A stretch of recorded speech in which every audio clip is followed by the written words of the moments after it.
নমস্কার বন্ধুরা, পূর্বাস কিচেনে আপনাদের সবাইকে স্বাগত জানাই। বন্ধুরা, এঁচোড় তো আপনারা অনেকেই অনেক রকমভাবে বানিয়ে খেয়েছেন। একবার এইভাবে বানিয়ে দেখুন, স্বাদ হবে দুর্দান্ত। আশা করি আজকের রেসিপি আপনাদের ভালো লাগবে। তো বন্ধুরা, এঁচোড়ের রেসিপি বানানোর জন্য আমি এখানে এঁচোড় নিয়েছি।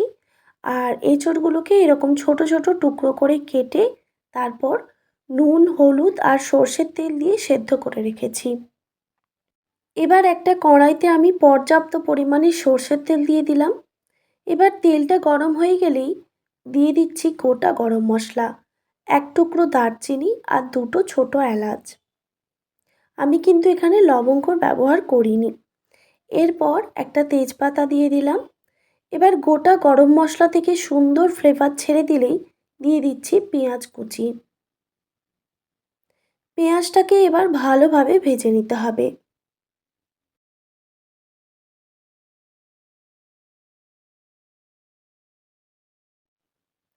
পেঁয়াজটা যখন এইরকম ব্রাউন কালার এসে যাবে তখন এর মধ্যে দিয়ে দিতে হবে রসুন বাটা।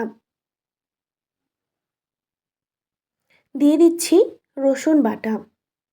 তবে রসুনটাকে খুব মিহি করে আমি বেটে নিইনি। এবার পেঁয়াজ আর রসুন একসঙ্গে ভেজে নিতে হবে।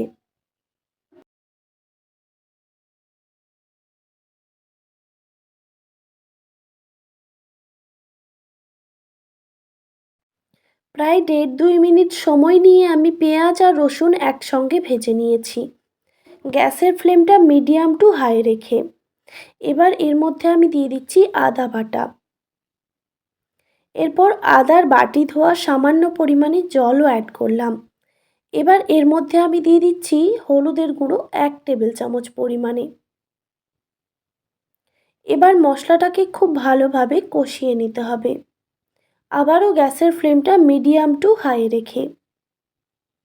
আর বন্ধুরা, এখানে কিন্তু আমি কোনো রকম লঙ্কার গুঁড়ো অ্যাড করিনি এখনো পর্যন্ত। আমার ছেলে লঙ্কার ঝালটা খেতে চায় না, তাই আমি ওর জন্য একটু তুলে রেখে তারপর লঙ্কার গুঁড়োটা অ্যাড করি।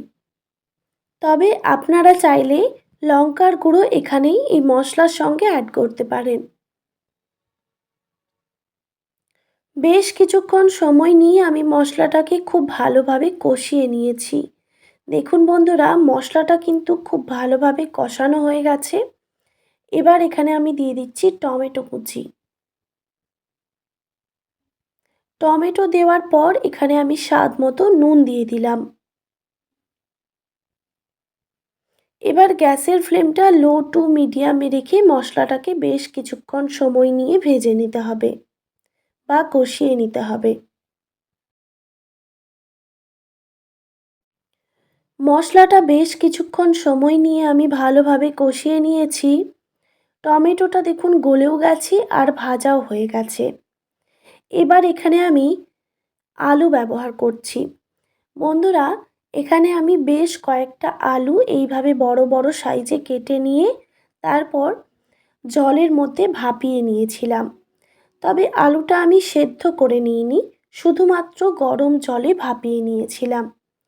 এবার মশলার সঙ্গে আলুগুলোকে খুব ভালোভাবে কষিয়ে নিতে হবে। আমি আলু কিন্তু আলাদা করে আর ভেজে নিইনি, এই মশলার সঙ্গেই প্রায় ১ থেকে ১.৫ মিনিট সময় নিয়ে কষিয়ে নিয়েছি। এরপর এখানে আমি সেদ্ধ করে রাখা এঁচোড়গুলো অ্যাড করে দিলাম। আবারও মশলার সঙ্গে আলু আর এঁচোড় একসঙ্গে কষিয়ে নিতে হবে। বন্ধুরা, এখানে বলে রাখি, এঁচোড় কিন্তু ২ রকমভাবে রান্না করা যায়। সেদ্ধ করে একরকমভাবে স্বাদ, আর সেদ্ধ না করে সেটার স্বাদ অন্যরকম হয়। আপনারা চাইলে কিন্তু আ সেদ্ধ না করে এঁচোড় রান্না করতে পারেন। দুটো রান্নার স্বাদ কিন্তু দুরকম হয়।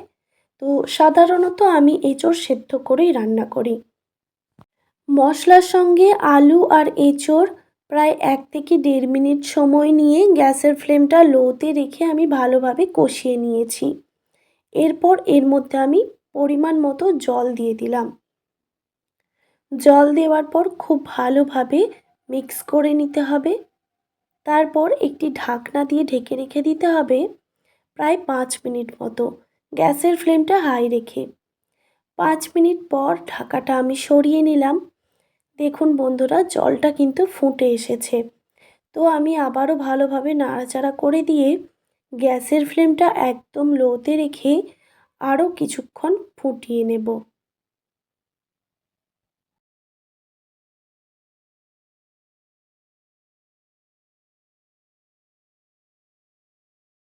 তো আবারও আমি একটি ঢাকনা দিয়ে ঢেকে দিচ্ছি প্রায় 5 থেকে 7 মিনিটের জন্য, গ্যাসের ফ্লেমটা অবশ্যই লোতে রেখে। 5 থেকে 7 মিনিট পর ঢাকাটা সরিয়ে আবারও একটু নাড়াচাড়া করে দিতে হবে। বন্ধুরা, এই ঝোলের সাইড থেকে কিন্তু তেল ছেড়ে দিয়েছে। এবার আলুগুলো সেদ্ধ হয়েছে কিনা সেটা চেক করে নিতে হবে, কারণ এঁচোড় তো আগে থেকে আমি সেদ্ধ করে নিয়েছিলাম। তো দেখতেই পাচ্ছেন আলুগুলোও কিন্তু সুন্দরভাবে সুসেদ্ধ হয়ে গেছে। এবার আমি ঝোলটাকে একটি পাত্রে নামিয়ে রাখলাম। তারপর ওই কড়াইতে আবারও 1 টেবিল চামচ পরিমাণে সর্ষের তেল অ্যাড করলাম।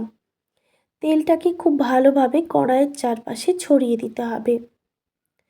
বন্ধুরা দেখুন, এখানে আমি কয়েকটা হাঁসের ডিম আগে থেকেই সেদ্ধ করে খোসা ছাড়িয়ে হলুদ মাখিয়ে রেখেছিলাম। ডিমগুলোকে এখানে হালকা করে একটু ভেজে নিতে হবে। যেহেতু এটা হাঁসের ডিম, তাই খুব বেশি ভাজলে কিন্তু শক্ত হয়ে যেতে পারে, তাই হালকা করেই ভেজে নিতে হবে। গ্যাসের ফ্লেমটা মিডিয়ামে রেখে আমি ডিমগুলোকে হালকা করে ভেজে নিয়েছি। এবার এখানে আমি সেদ্ধ করে রাখা এঁচোড়ের সবজিটা এখানে অ্যাড করছি। তারপর খুব ভালোভাবে নাড়াচাড়া করে দিতে হবে।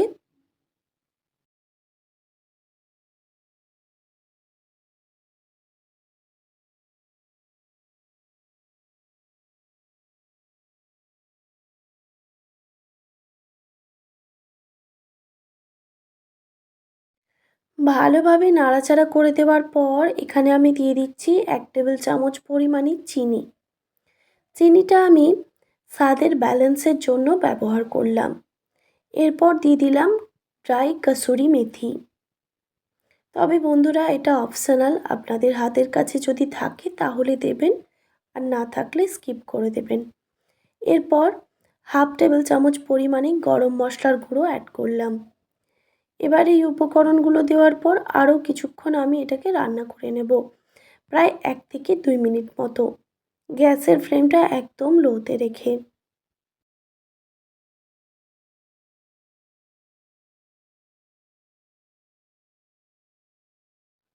তো বন্ধুরা, আরও কিছুক্ষণ আমি এটাকে রান্না করে নিয়েছি, আর আমি আমার ছেলের জন্য একটু তুলেও রেখে দিয়েছি।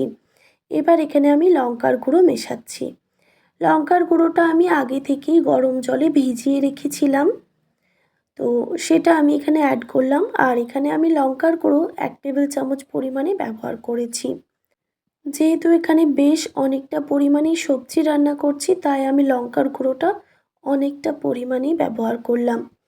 তবে বন্ধুরা, ঝালটা আপনারা অবশ্যই কম বেশি করে নিতে পারেন।